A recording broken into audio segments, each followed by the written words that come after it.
If I can have your attention again in the Infield Media Center. At this time, we welcome Kyle Busch, driver of the number 18 M&M's Pretzel Toyota. Kyle currently sits second in points and comes into Talladega with one win so far in the 2011 season. Kyle, talk to us about coming back to Talladega this weekend. It's always interesting coming back to Talladega, whether it's the weather or the racing on the racetrack. So we'll see how all that plays out here this weekend. But really looking forward to having the M&M's Pretzel back on the car, and my favorite M&M's product anyway. So that's why I let that out there. But you know, it's challenging coming in here sometimes because you think that you can have a fast race car, or you think you can have a good race car, and unfortunately something out of your own circumstances can take you right out of the running for a good finish. So we'll see how the weekend plays out, but overall I wouldn't expect much from practice or qualifying. Obviously it's kind of dull in those times, but once you get down to the race and seeing how the two-car draft will work out, that tends to make things a bit interesting. Okay, we'll open it up for questions. Please raise your hand. We'll get a wireless mic to you. State your name and affiliation. We'll start with Ed, go to Woody, and then Claire.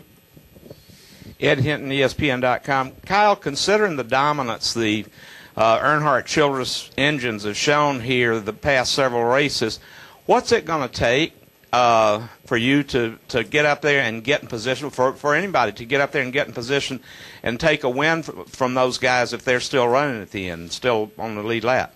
Get in front of them and have them push you. Use that horsepower to your advantage.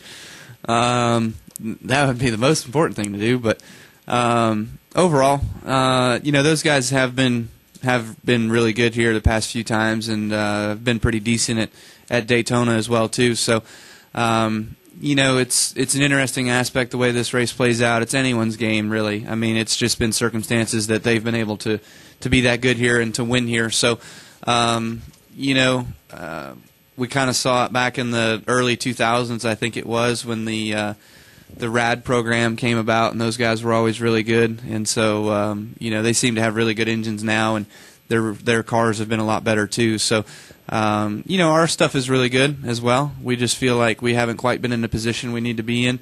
We try to hang back a little bit and stay out of trouble. Sometimes that helps us, sometimes that hurts us.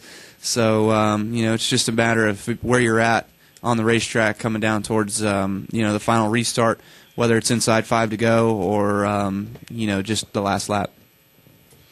Okay, Woody. Woody Kane with MRN. Kyle, last time when you were here, you were talking about how mentally draining this track is, or super speedway racing in general is. Can you compare that to what you go through at other tracks? I mean, short tracks physically demanding, or intermediate tracks, just the level of mental draining that you go through here. Well, here, I mean, the physical demand isn't that big a deal. You know, you can run around here all day long and not break a sweat, really. But you know, once you get down into the nitty-gritty of the race and trying to play the chess game that goes on all day, you know, you've got to really pick and choose your spots, and, you know, thinking all the time. And if you go here, if you team up with this guy, you know, it really wears on you a little bit mentally. It just kind of makes you tired. But the other thing too is just that, you know, when you're in the two-car draft and you're pushing each other, you know, you're more worried about not spinning that guy out than anything else. You know, you just don't want to do that. But you know, so you're up on edge most of the time, just making sure that you don't get to that guy's left side of center of his rear bumper and cause him to turn sideways at all. So, you know, it's just I don't know. I don't know whether to call it racing or what to call it, really, but you know, it's definitely a different dynamic here at Talladega and Daytona now than what we've had in the past. Okay, we'll go to Claire, then we'll come back over here to Pockrass, Dustin, and then Shannon.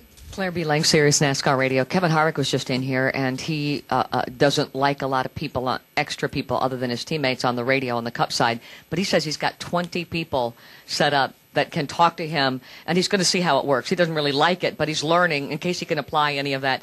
How many people could you handle, you know, having on your radio ability to chat with you at the same time? And are you doing the same thing, trying things in Nationwide that might apply to Cup on all of this?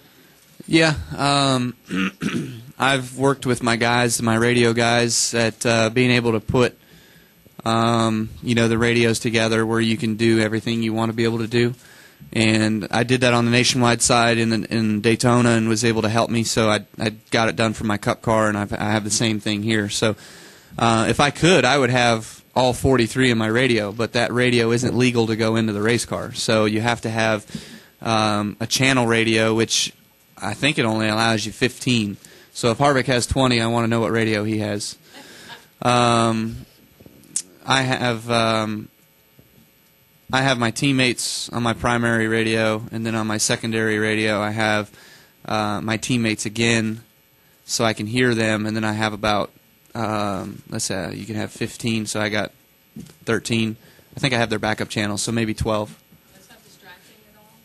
No, I mean, it's not really distracting. If you were at a 1.5-mile track or a short track or something like that, you know, it would be distracting because you'd be hearing way too much stuff going on. But with Talladega being the way Talladega and Daytona are, you know, you definitely want to hear all that stuff. And so, you know, there's some guys I can flip over and talk to. He's one of them, in case you didn't know. Yeah. Bob? Bob Parker, Scene Daily. As far as making the move on the final lap, do you kind of already have an idea of where you would make it, or do you watch film and try to learn, or does it just depend on what the two cars are doing at that time? Well, I mean, it kind of depends on what the two cars are doing. It also kind of depends on what else is going on around you. You know, if you're side by side coming in the line 4 wide, you're really not going to be able to pull out and win the race. You're better off trying to push that guy, and hopefully it's your teammate. You know, but you know, it's like you know, Harvick and McMurray. Harvick had the opportunity to make a move and go for the win. I felt like Keselowski, when he made his deal with Edwards, you know, he probably would have gotten beat to the line still with the other guys that were coming on the outside. Who was that? The 39 and somebody else, right? Yeah, he probably would have gotten beat. He just doesn't know it yet. So, you know, it all kind of depends on what's going on around you. You know, if it's just you two and you've broken away and it's a race between two of you, then yeah, you pretty much know where to do it. It's kind of already been documented. It's right through the center of the tri-oval. You try to make a move. Okay, we'll take 2 more questions. Dustin and Shannon. Dustin Long, Landmark Newspapers. Kyle, I wanted to ask you about the radio thing. I remember a point in the Daytona race earlier this year where I think it was during a caution, Trevor got on your radio and said, "Hey, who you working with? I'm fast." And you talked to him for a moment, and then after you got done, Carl Edwards was on. "Hey, who you working with?" Mm-hmm. What is that like during the caution, trying to find a dance partner when you don't have a teammate nearby? I mean, is it almost like trying to find a date for the prom at the last minute? I never had to do that because I never went, so I don't know. I would imagine that that's probably what it's like, you know. It's probably the best analogy anybody else can come up with. But as far as trying to pick somebody to go with or draft with or anything, you know, in a perfect world, you'd come off pit road either with a teammate or somebody that you've worked with already throughout the day. But otherwise, you know, it's like you said, you know, I had been working pretty well that day with Denny, so he was about 2 rows back of me, and Trevor wanted to work with me. And then Carl wanted to work with me, and I was just going to try to keep it to my teammate at that point in the race, you know. But looking back on that now, I probably should have went with Trevor. What is it like to have guys come on asking about that, and how does that your thought process? You're thinking, what do you want to do on the restart, or what do you want to think about the car? Now you've got to deal with this whole type of dance. How does that impact you as a driver and change? Well, I think this week I'll just leave it at first come first serve. So whoever gets on my radio first and asks me, then they'll be the guy I'll work with. So other than that, you know, you hate to say no to somebody because then it's like, okay, well, you might have made them mad, but you've got to realize and you've got to understand that there's 43 guys out there that all want to work with somebody, so you're not going to be the first guy all the time. Shannon Spake, ESPN. Obviously, we've heard some drivers talk about the visibility problem or issues that you have being the second car in line in that 2-car draft. Can you just describe what it is like for you being behind someone and pushing them from a visibility standpoint? Yeah, you can't see a whole lot. You can't really see through the rear glass of a guy's car because the way the sun hits it, even if it's a cloudy day, you might not be able to see all the way through it. The spoilers are so high that your limited vision is so small that you're really not going to make out a whole lot if you even could see through it with the spoiler. So you tend to try to look over the roof of a guy's car through the corner and try to see what's going to happen down the next straightaway. And, you know, that's when you rely on either the guy in front of you to talk to you through going around guys or passing guys, or you rely on your spotter. So if you have that guy in your radio and you're pushing that guy, he should be the one on the radio. Okay, low, low, low, middle, middle, high, high. He kind of talks you to where you're going, so you can stay on him and not take a chance of spinning the guy out. Okay, Kyle, thank you very much for your time this morning. Thanks. Good luck this weekend.